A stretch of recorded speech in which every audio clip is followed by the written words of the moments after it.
Hello, ladies and gentlemen.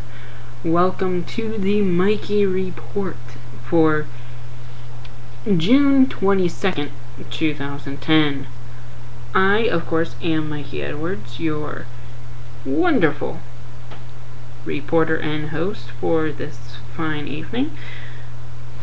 Just a little bit about myself. I feel like it is my duty to give the news to you. So, therefore, I am going to try to do that in a short amount of time. And also, hopefully, to give a little funny taste. Not really like what you normally see with, like, Philip DeFranco. Good guy. He's more of entertainment. I would say he's more extra. I'm more nightly news, if you want to compare them. So here's what I have to say about some of today's big things. First of all, of course, we are still continuing talking about the BP oil spill. It's in the third month, actually, day 64 to be exact, and apparently I heard over the newswire that the deep water oil drilling moratorium that President Obama had put in place is now no longer, because of a judge overruling thing. There's really no justification. Okay, we have an explosion of a deep water oil rig about 5 miles down in the sea, in the Gulf, and you say there's no justification. What do you mean by that? Come on! So, thankfully enough, Ken Salazar, the Secretary of the Interior, or Interior Secretary, he plans on issuing another order of moratorium. Hopefully that one holds, because we don't need another tragedy like this Deepwater Horizon that happened, and another, who knows, 64 or 100-day process of digging relief building relief wells and trying to get things cleaned up. I mean, wildlife got hit, and economy. I mean, our economy, bad as it is, we didn't need this. But thankfully enough, the relief wells, they're ahead of schedule, about 25-40%, so they should be up by the deadline. Okay, moving ahead. Weather, that's been the big issue this week. Hot, hazy, hot and humid. Extreme heat across the country, except the Central California coastline. What the? I think Jay Leno must have made it cold out there or something, because the high temperature wasn't even in the 70s out there, where it's been like 70 or higher everywhere else. The highest temperature today was 104. I mean, really. And Central California coastline can't even make it above that 70. Either they're having a cold summer, or we're just having a very hot spring.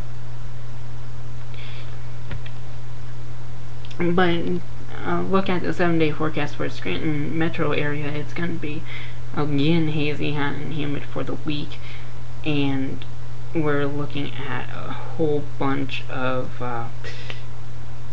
high temperatures and potential showers throughout the week. For Scranton Wilkes-Barre Metro, Wednesday and Thursday we're looking anywhere between 88 and 90 degrees.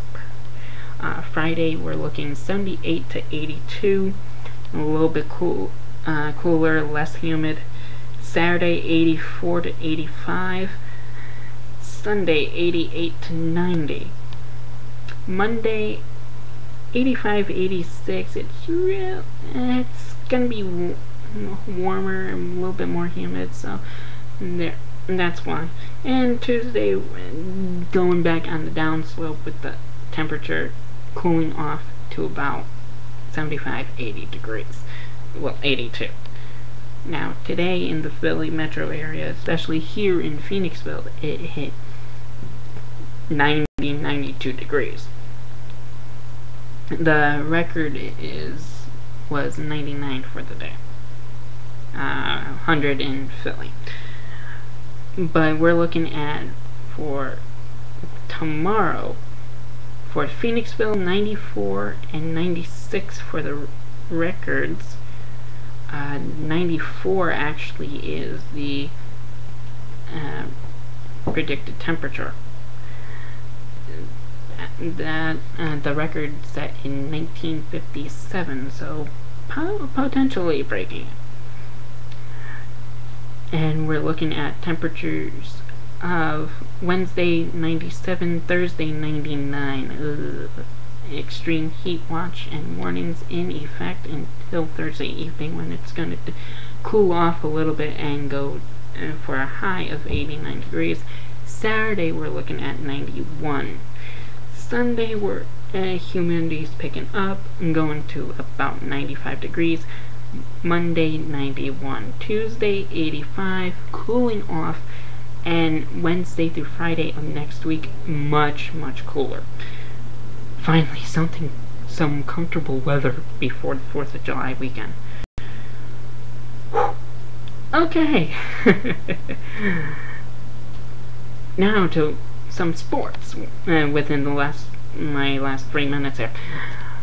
World Cup action, of course, heavy around this time of year. Ole, ole, ole, ole. Alright. Host country France 2-1. Host country being South Africa. They unfortunately do not advance, as the two who do advance, Uruguay and Mexico,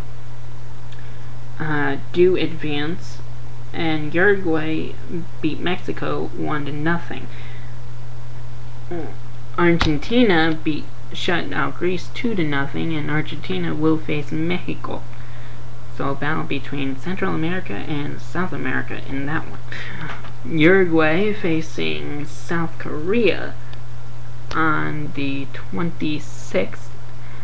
The Argentina-Mexico is 27th. South Korea tied Nigeria 2-2, but South Korea had more goals. Group C and D go tomorrow. Group C at 10 a.m. Group D at 2:30. The United States on ESPN and England on ESPN2. USA must beat Algeria to move on. If they tie, Slovenia must defeat England, or England needs to have fewer goals if there is a tie. So expect USA to be watching the scoreboard and praying, if you're a USA fan, hope Bex does not score. Germany and Ghana battle on ESPN in Group D. Those are the two who are right now in contention to move on. And Serbia versus Australia on ESPN2. Serbia has a chance, but they need a lot to go their way as well. Alrighty, and to do a quick roundup on baseball, we have Phillies beat the Indians, Marlins beat the O's, Nats beat the Royals, Mets clobbered the Tigers, the Rays are down by the Padres, a lot of praying there.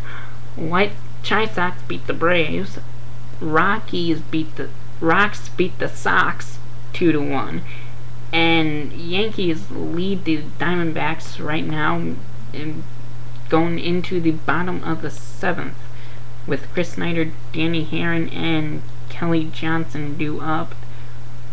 Danny Herron actually the only one who's been able to get hits and actually score 2 ribbies so far this in this game, and Danny Herron scoring actually both runs. So that's it. Thanks for tuning in.